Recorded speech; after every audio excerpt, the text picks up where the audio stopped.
Historically, our industries, the legal and the medical, haven't figured out a way to work together. Day to day, we come head on. However, at the core, I'm convinced we have a common cause to close the gaps in healthcare. I'm convinced we can make the greatest impact if we work together, identifying three things, three fundamentals. One, identify gaps in care to begin with. And you guys are great at this. Then, two, take these lessons learned and teach it back to the medical community. And three, allow the medical community to change the workflow, the protocols, and guidelines to practice better medicine based on lessons learned. This is Emily, born to Kelly and Chris Jerry from Cleveland, Ohio. Emily passed away at the age of 2. She was receiving intravenous fluids, and she received 20 times the concentration of the salt. She became sick that evening. She was complaining of, "Mommy, my head hurts.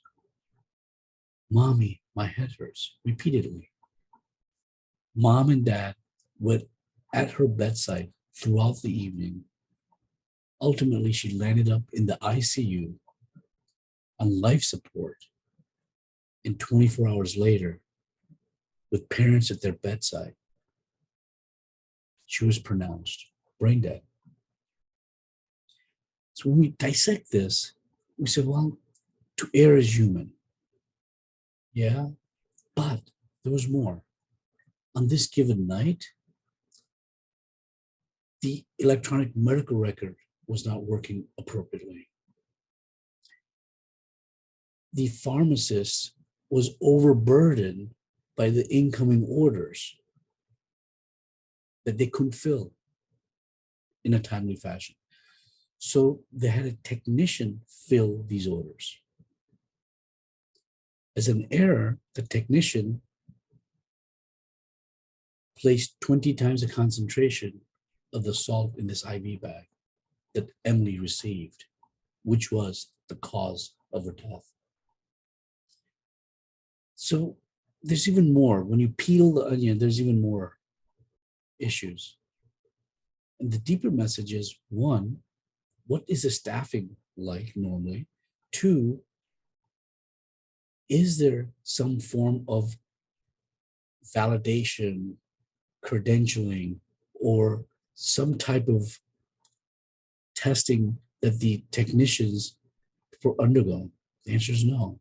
Many states have no regulations. Anybody can be a pharmacy tech. Majority of the states, no regulations. Is that what is the right thing for the patient? Less than 2% of these cases actually hit your desk in terms of evaluating for some form of malpractice. That most of them are swept under the carpet, which creates the third leading cause of death.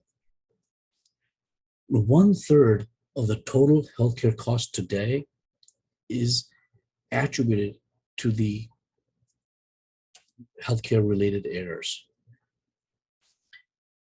My ask of you is not to laser focus, in contrast to what you've been taught. Next time you review a case, ask a greater question. Is there a systemic error that we can help identify to improve the delivery of care? 80% of the time, there is a systemic error that can be identified with a bad outcome.